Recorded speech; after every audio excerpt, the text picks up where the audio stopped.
war in Ukraine involves multiple actors who are fighting not only diplomatically. Together with foreign weapons, dozens of countries are represented by their citizens fighting on the Ukrainian front lines. The ongoing political developments are of great influence on their number and structure.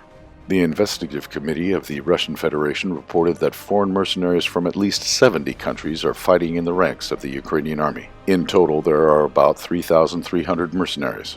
According to the available data, Canadian citizens have the largest representation in the Ukrainian ranks, with 719 fighters. Other leaders include 712 mercenaries from Georgia and 694 from Great Britain. The largest influx of foreign mercenaries into the armed forces of Ukraine was recorded at the very beginning of the Russian special military operation. Inspired by Western propaganda, they were looking for cherry pie, but fighting against Russians turned out to be much more difficult than hunting for terrorists on pickups in the deserts. Since then, the number of foreign fighters in Ukraine has significantly decreased. Starting from summer of 2022, the total number of mercenaries is about 3,000 people. First, Polish citizens formed the basis of the Ukrainian Foreign Legion. Very soon, several thousand Polish mercenaries were destroyed in Ukraine, and most of them fled back home. In general, the number of European citizens who want to fight for the ideals of the Kiev regime has decreased significantly. This is due to the pure organization of the Ukrainian military and precision strikes of Russian missiles on their hideouts across the country.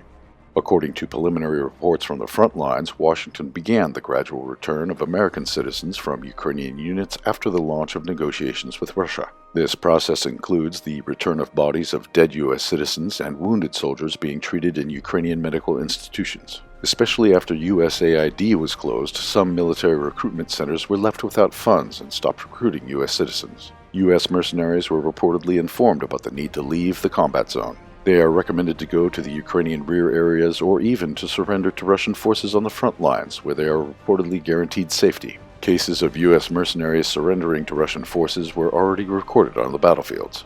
The Ukrainian army is suffering heavy losses, which have been exceeding its mobilization for months. The Kiev regime is looking for fresh cannon fodder both in Ukraine and abroad. In February, Ukrainian youth were allowed to join the army.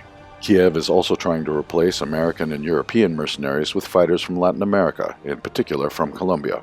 Judging by the confirmed reports about their deaths, Colombian fighters are suffering much heavier losses than their European colleagues because the Ukrainian command is throwing them into the grinder.